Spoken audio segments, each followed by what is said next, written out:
All right, we have made it to where the car is. There was a lot of traffic, man. LA traffic is like no other traffic in California. So if you don't live in California and you hear about California traffic, it's LA that has the bad traffic. So we are now here. We are in good old Pasadena. Welcome back to the ZHP Garage, everybody. We're not in the ZHP Garage, but you know, it's exciting times right now. Let's go check out this car.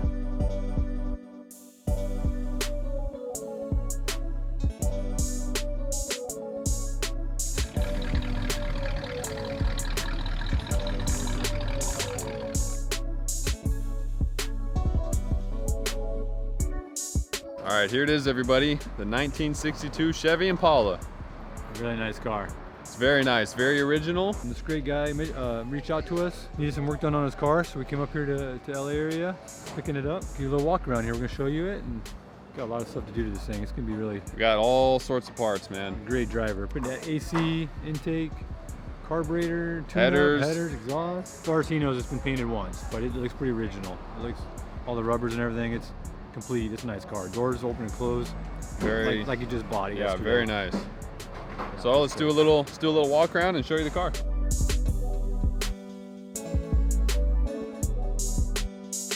It's a small block car, 327. See, it's got the little flags on it. The only thing that needs to be done that I can see so far is the weather stripping, because you can see the rubbers are cracked. So you gotta be careful getting the water in there. But look at this. Look at this door out open. Easy, it opens and closes. Just like you just picked it up. Look at this. It's crazy. Look how completely original this thing is. Carpet. This thing is nice. Headliners. Like this thing's like you just bought it. Just got it in '62. Everything's there. All the dome lights work. It's a really trick car. Really nice and complete. Open this trunk up. Check this out. Check this out. This thing opens so easily. Boom. Look at that. Just click. More of the AC. We got the compressor in here. This stuff hasn't even been opened up yet. Got the original spare up here. Factory stuff, man. It looks like the original splatter on the trunk. The repaint got a couple little bubbles, but I mean, you can't complain about this thing. Look how easy it closes. Look at this thing. Oh, hold on. Look at. Huh? It's like that. It's like we're in '62. Well, time capsule. The guy that got it, he changed the hubcaps here on the wheels, a little different style. He said it came with a similar wire hubcap, but he liked these a little bit different. I don't know what the other ones look like. They're just all hubcap, stock wheels of 14s, original 10 bolt and everything. Pumpkin style 10 bolt. It's about as original as it gets. You can see here on the floor how it's got a whole bunch of towels and everything. The heater core's leaking. That's what prompted the AC upgrade. It comes normally with a new box. I got to double check and see how he got it, but it comes with a box with a heater core and evaporator all together, so it'll take care of that at the same time. So that's kind of why we're adding the AC. He wants to keep it as original as possible, but he wants to be able to drive it. He wants to take this thing to the beach and cruise it. He already added a overdrive transmission, put a 700 R4 in it, because if you know anything about these cars, how they come, they're pretty low geared. I think normally like a 336 gear-ish, but they have little 14-inch cute tires. I mean, back in '62, speed limit was like 55 miles an hour. So if you want to get anywhere nowadays, you need some more gears. Enough of the interior. Let me show you what's going on underneath the hood. All right, pop the hood. Let's see what's under here. This thing out. Talk about being stuck in time. Look at this thing. Still has a generator on it. So we're gonna be changing the intake. He's got a different intake, valve covers, air cleaner, carburetor. We're gonna be putting headers on it. He wants to put some flow masters on it, make it a little louder. It's quiet now. It's all stock. It's got a ginormous stock muffler. You can see somebody added power steering. These cars came with power steering, but it was like a ram on the drag link. So this is actually a power steering box, a gear box. So it's a better upgrade on the power steering. The old technology is kind of a little weird. He does have a little slop in the suspension and the steering, he said. So we'll check that all out when we get back home and see what else. But you got a new radiator also, and we're gonna do away with the shroud because it's a electric fan, aluminum radiator, electric fan combo. So we got a lot of changing to do on this thing. He wants it, you know, reliable. And you can see on this thing, so see how the valve covers are advertising that it's a 300 horse 327, and just a little tidbit on 62s here. If it's actual 300 horse 327, the fuel line is oversized, and it kicks on the outside of the control arm here. It goes around and comes out over here. If it's non 300 horse, it's a smaller fuel line, and it comes on the inside of the control arm. So a little sneak peek. If somebody's trying to tell you they got a factory 300 horse 327 in there and it's got the little teeny fuel line, More than likely they just added stickers to the valve covers. Little side note if it matters to you. So we're gonna get this thing loaded up. We're gonna get back home. We'll go through, we'll show you more of the car. We'll look it over, see anything else that we're gonna do, and we'll go through all the parts that we have for it. This guy that owns the thing, he works graveyard, man. He's been up all night, so he needs to get to bed. So we're gonna get going, we're gonna load it up. We'll show you everything else in a little bit.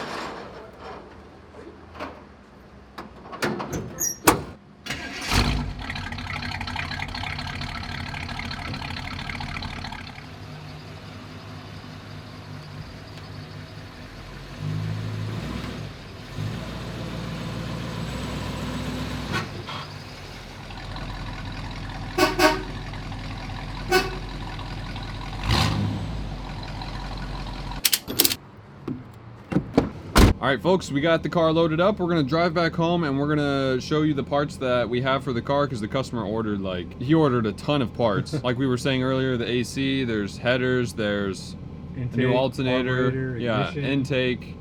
So we're gonna show you all that when we get home. So let's drive home. First, we're gonna get a little bit of In-N-Out. It's the ZHP Garage special today for lunch, man. We gotta get In-N-Out. Cars and In-N-Outs, way to go. Hey, In-N-Out should be a proud sponsor. I'm telling you what. I like me some In-N-Out. Yeah, come on, In-N-Out, reach out to us. I doubt In-N-Out even cares to sponsor us, so. But regardless, we're gonna go to In-N-Out, whether we're sponsored or not. I'll still eat In-N-Out, it's okay. All right, so let's head on home. Well, let's head to In-N-Out, then we'll head on home.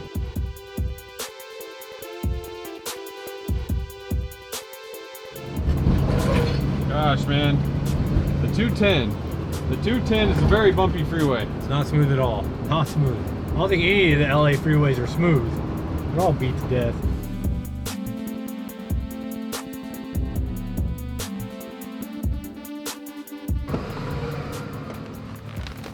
Ta-da! In-N-Out. Wait, hold on. I gotta take this stupid. Look at that. We got a nice tasty In-N-Out. Good to go.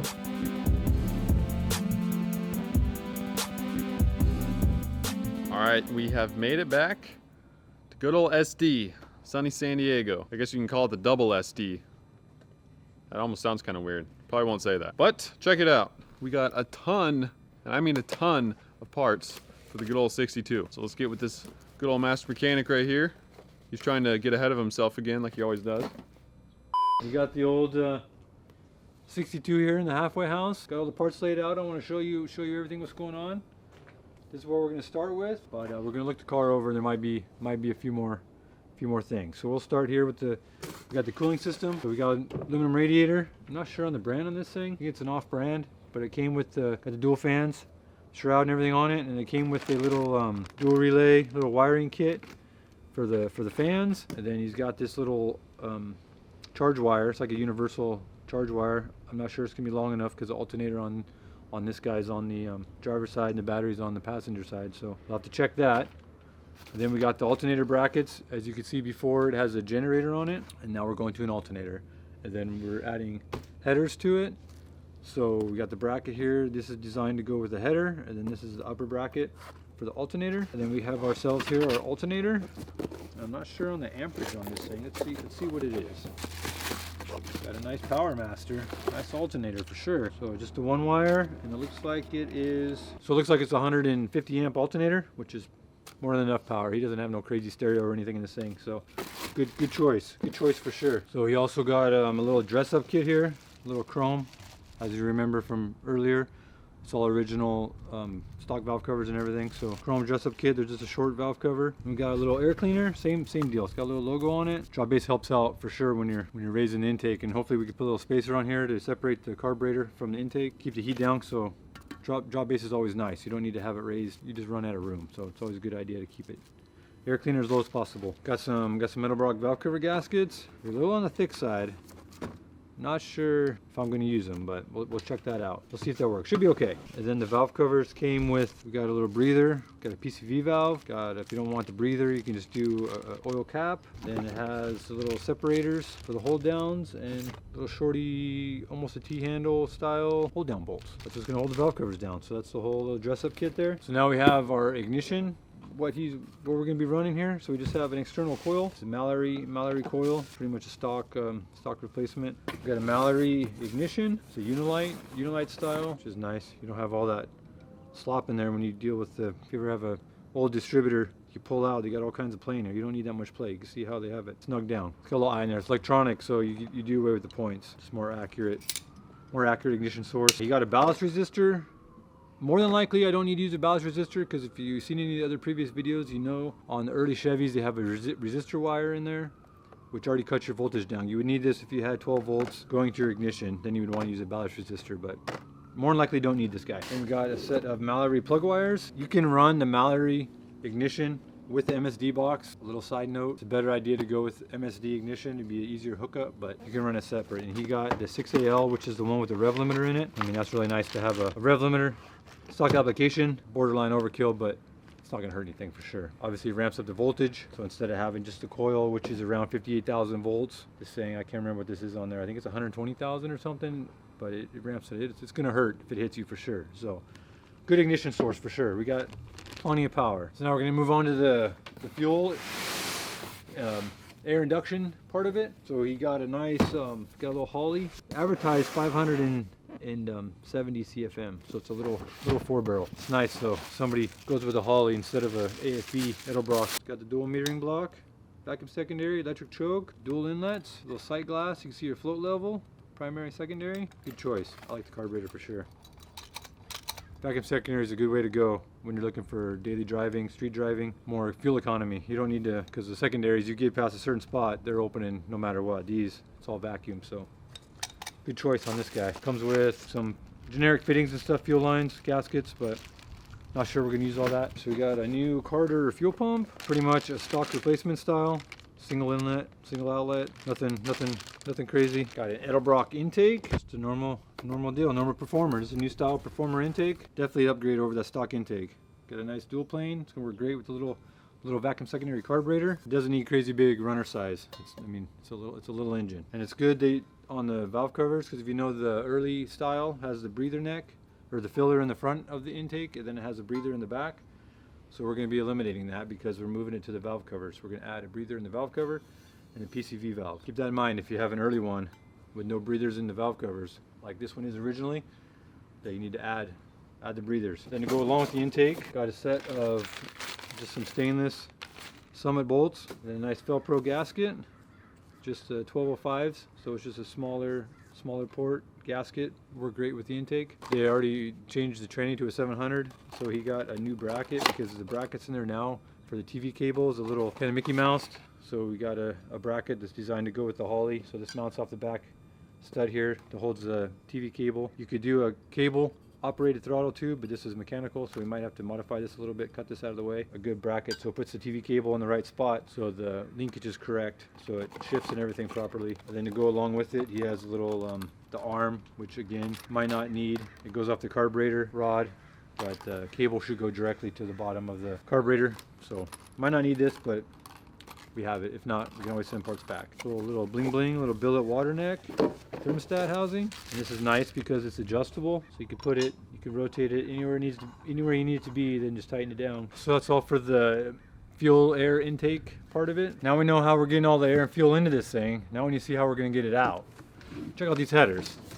Got a nice set of hookers. We're gonna have to edit that out. We're gonna get calls. I'm gonna leave that part in and people are gonna not know what we just edited out. So on the 58 through 64, all of them, Bel Air, Biscayne, Impalas, they all have the X-frame, right? So the exhaust comes down and it goes out to the side and then it comes back around. The mufflers are pretty much under the passenger and driver's floorboard, under your feet. So if you get a header, you can't go back straight like a conventional header. So you gotta make sure to do your research on these things. And Hooker is a good brand on the headers that I found out of all the ones that I've used over the years. Oh man, you get ceramic coated too? Oh, he went all out. Man, this is nice stuff here. Man, he went up and above on this. He got ceramic coated. But you can see, so this one is the driver's side. See how it comes out? Goes to the side. So where the frame comes down and then comes in, it goes pretty much behind the lower control arm. It kicks out and then it's going to curve around into your exhaust. They're definitely goofy looking. That's the way they roll, man. 58, 60, 64. That's a nice header for sure, though. It's kind of funny though. You got a nice header, ceramic coated, and you get these crusty header bolts. So we might have to get new header bolts, but it comes with header bolts. And then you get your collector gaskets, and you get your header gaskets. Then you get instructions on how to put your headers on in case you need those. It doesn't look like they come with collectors though. We might have to get some collectors. He wants to change the mufflers on here anyways. He wants to put a flow master on it. He wants it louder, muscular. So the opposite of you. Opposite of me. I'm a little twig. So we're gonna get gotta get some flanges, collector flanges, and then we're gonna change the exhaust up a little bit too. But these are definitely nice headers. Can't go wrong with a hooker header on this application. All right, so now we're moving on to the air conditioning part of it. Final parts. Final. This is the final part of the parts that we have. So this is the AC compressor. So this one here obviously has a conventional small block in it, and it's gonna keep a conventional small block. So curious on what mounts you got for this thing, because this engine doesn't have any accessory holes. So this is our compressor, run of the mill, man. This is a universal.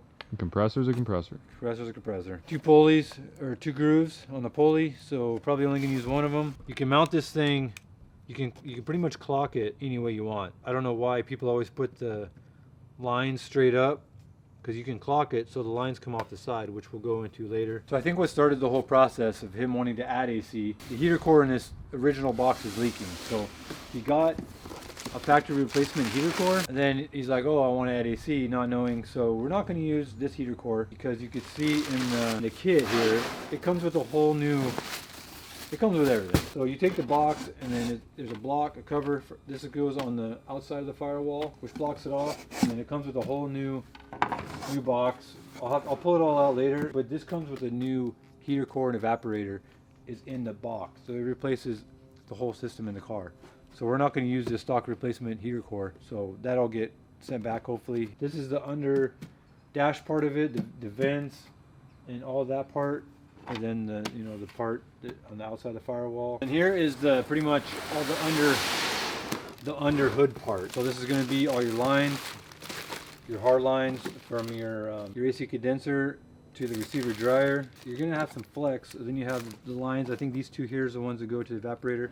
And then you have your this is your condenser here. So all this is your under hood. Pretty much is the whole gist of this box. So here's the universal small block Chevy compressor bracket. See, it's all bare. So once we figure out what's going on, what we're going to use, we have to get it painted or powder coated or some sort of bracket. It's got a little adjuster here. We can put a socket ratchet end in there to hold tension on it while you tighten it up. We'll show it all when we install it and go in more detail on the air conditioning. So that's the gist of the parts that came with the car. What we're getting started with. So that's what we're going to be doing. We're going to probably start with the drivability part of it. We're going to get all the driving part on, and then we'll deal with the AC part of it. We're going to have a couple rounds, so I don't know how many stages or videos this is going to be in. The guy said that he'll do, whatever we find that needs to be done. We'll probably do that too, so depending on when we look it over. Suspension-wise, it does have a little slop in the steering wheel, so there might be more.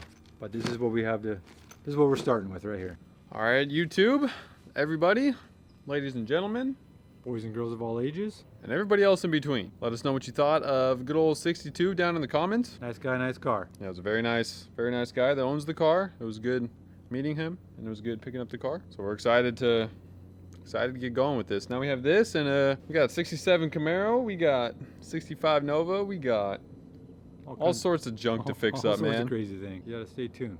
Yes, sir. Right? Go right down below. There it is. Right in this area, right down below. Somewhere right there. Come on back now. Hope you enjoyed the video and hit the like button. I'll see you next time.